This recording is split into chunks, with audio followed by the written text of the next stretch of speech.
दंश न्यूज, दलित पीडित व शोषित जनतेचा खणखणीत आवाज।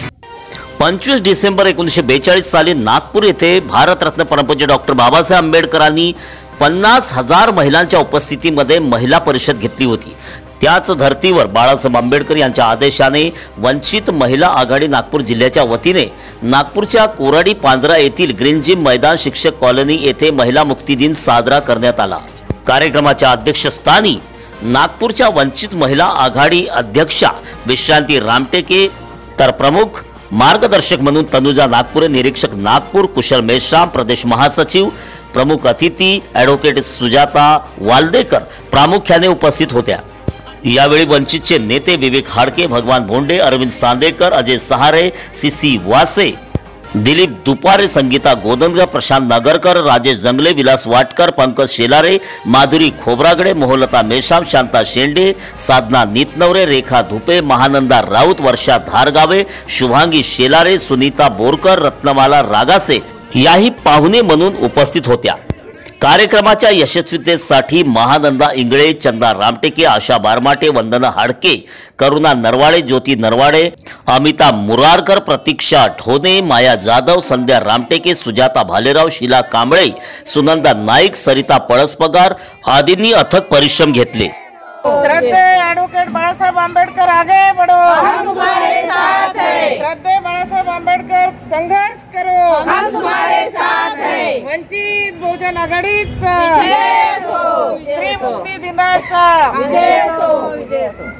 भारतरत्न डॉक्टर बाबासाहेब आंबेडकरांचा विजय असो, डॉक्टर बाबासाहेब आंबेडकरांचा विजय असो, विजय असो। बहुजन आघाडीच्या माध्यमातून आपण नागपूरच्या कोराडी येथील पांजऱ्यामध्ये आपण महिला मुक्ती दिवस साजरा केलेला आहे। या मेळाव्याचं आयोजन घेताना आपण काय प्रतिक्रिया देणार? या मेळाव्याचं आयोजन याच्याकरिता करतो आम्ही की डॉक्टर बाबासाहेब आंबेडकरांनी 1942 साली नागपूर येथे 50,000 महिलांच्या उपस्थितीमध्ये ही परिषद घेतली होती आणि महिलांना आपलं अधिकार काय आहेत हे समजून दिले होते। त्याच धर्तीवर ॲडव्होकेट श्रद्धेय बाळासाहेब आंबेडकर यांनी वंचित बहुजन आघाडीच्या माध्यमातून दरवर्षी 25 डिसेंबर 1927ला जे मनुस्मृती दहन झालं होतं त्या दहनच्या निमित्त स्त्रियांना जे अधिकार प्राप्त झाले ते दहन केल्यानंतर संविधानाच्या माध्यमातून डॉक्टर बाबासाहेब आंबेडकरांनी भारत देशातील सर्व जाती धर्माच्या महिलांना पूर्णपणे अधिकार प्राप्त करून दिले आणि ही स्त्री जी आहे ती पूर्णपणे गुलामीतून मुक्त झाली, स्वतंत्र झाली संविधानातून। आणि आजची स्त्री आपण बघतो की कुठल्याही क्षेत्रामध्ये ती कमी नाही आहे। आपल्या देशाची राष्ट्रपती द्रौपदीताई मुर्मू आहेत, त्यानंतर आपल्या सोनिया गांधी त्या काँग्रेस पार्टीच्या अध्यक्ष आहेत, मायावती, सोनिया गांधी, मायावती, त्यानंतर आपल्या अंतराळात सुद्धा महिला सुनीता विल्यम्स चावला ह्या महिला त्या अंतराळात सुद्धा जाऊन आले। आपण बघतो की आपल्या देशाच्या राष्ट्रपती ह्या एसटी समाजामधून राष्ट्रपती झालेले आहेत आणि ही देण जी आहे ती भारतीय संविधानाने त्यांना दिलेली आहे।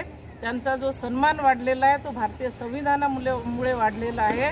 आणि आपण बघतो की कुठलेही कारण आजही आपण बघतो की ह्या देशामध्ये पुरुष प्रधान संस्कृती आहे आणि ह्या महिला ज्या आहेत आजही आपण चूल आणि मूल काही महिला त्याच्यातच गुरफटलेल्या आहेत, त्या घराच्या बाहेर कधी पडत नाही, कुठल्या चळवळीमध्ये येत नाही आणि त्यामुळे त्यांची जी मानसिकता आहे ती गुलामीची बनलेली आहे आणि त्या कुठल्याही याच्यापासून दूर पडतात, पळवाटा काढतात आणि यांना नॉलेज नसल्यामुळे, यांना संविधानाचं नॉलेज नसल्यामुळे ह्या स्त्रिया अन्याय, अत्याचार, बलात्कार यांना बळी पडतात। दिवसेंदिवस संपूर्ण देशभरामध्ये केंद्रीय गृहमंत्री यांनी जे बाबासाहेबांबद्दल आणि संविधानाबद्दल जे अपमानजनक वक्तव्य केलेलं आहे त्याकडे तुम्ही कसं बघता?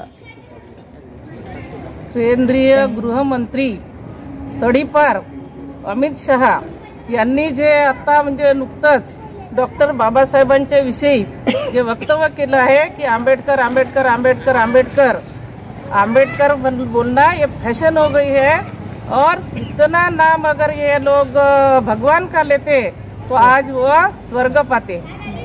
असं या अमित शहानी जे वक्तव्य केलं आहे हे म्हणजे आजही आपल्याला असं वाटते की हे मनूचं हे त्याचं म्हणजे जे आहे वक्तव्य आहे त्याची विचारसरणी जी आहे ती मनुवादी आहे. आणि म्हणून गृहमंत्र्यांनी असं वक्तव्य करणं हे म्हणजे शर्मेची गोष्ट आहे. आणि याचा मी निषेध करते. वंचित बहुजन आघाडीच्या वतीने याचा निषेध करते. आणि त्याला अमित शहाला त्या तडीपार अमित शहाला हे बोलण्याचा कुठलाही अधिकार नाही आहे. बाबासाहेब आंबेडकर हे एका कोणत्याच जाती धर्माचे नाही आहे. बाबासाहेब तुम्हाला काय वाटते की महिलांना स्वर्गाची गरज आहे का अमित शहाच्या बोलण्यानी? आम्हाला काही स्वर्गाची गरज नाही आहे. आम्हाला बाबासाहेब आंबेडकरांनी 26 जानेवारी 1950 साली भारताला जे संविधान लागू झालं तेव्हापासून आमच्या महिलांना कोणत्या देवाची गरज नाही. आम्ही जेव्हा त्या गुलामीत पडलो होतो तेव्हा आमच्यासाठी कोणता देव किंवा कोणती देवी किंवा कुठलाच व्यक्ती धावून आला नाही, कोणता बाबा धावून आला नाही. आम्हाला फक्त आणि फक्त डॉक्टर बाबासाहेब आंबेडकरांनी ह्या गुलामीतून बाहेर काढलं. आणि जे काही आज आम्ही स्त्रिया जगतो आहे ते फक्त आणि फक्त भारतीय संविधान, बाबासाहेब आंबेडकरांनी जे संविधान दिलं आहे देशाला, त्या संविधानाने जे महिलांना अधिकार दिले आहेत त्या अधिकारामुळे आज आम्ही स्त्रिया स्वाभिमानाने जगत आहोत आणि प्रतिकार करत आहोत. सुनीता बोरकर, आज आम्ही पांझरा या ठिकाणी आलेलो आहोत आणि इथे आम्ही महिला मुक्ती दिवस साजरा करण्याकरिता आलेलो आहोत. महिला मुक्ती दिन म्हणजे काय तर महिला मुक्त झाल्या की नाही झाल्या, आज आम्हाला असं वाटते की 25%च महिला मुक्त झालेल्या आहे. आजही आम्ही काही महिलांना कार्यक्रमासाठी बोलवतो तर त्यांना भीती वाटते की त्यांच्या घरामधले लोक काय म्हणतील काय नाही, त्या मुक्तच झालेल्या आहे असं वाटते आहे. आणि त्यांना आजही वाटते की घर, चूल आणि मूल हेच आमचं सगळं काही आहे. पण मला असं वाटतं की जेव्हा मनूच्या याच्यामध्ये मनू म्हणायचे की ढोल पशु शूद्र नारी ये सब हे ताडन के अधिकारी, हे वाक्य जेव्हा कानावर पडतं त्याचा अर्थ मला असं वाटते की ढोल जसा वाजतो, पशु जसे उडतात आणि तशी ही शूद्र नारी ही आमच्या पायाखालची चप्पल राहिली पाहिजे. पण आज आम्ही एवढ्या महिला जागृत झाल्या, आज आम्ही भीमाच्या कन्या आहो, आज आम्ही वाघिणीचं दूध पिऊन उभे आहो. आम्हाला जर कोणी टक्कर दे आम्ही घाबरणार नाही. आणि आजही आम्ही रात्री इथे 8 वाजता 10 वाजता जरी कार्यक्रमाला गेलो तर आम्हाला भीती वाटत नाही, कारण की आम्ही बाळासाहेब आंबेडकरांचं काम करतो आहे आणि बाबासाहेबाच्या नेतृत्वावर चालत आहोत, बाबासाहेबाच्या संविधानावर चालवत आहोत. आम्हाला त्यांचे अधिकार माहीत आहे म्हणून आम्ही इथे सक्षम आहोत आणि हा मुक्ती दिन साजरा करण्याकरिता इथे आलेला. आमचा व्हिडिओ जास्तीत जास्त लाईक करा, शेअर करा आणि आमचं YouTube चॅनल सबस्क्राईब करा. धन्यवाद.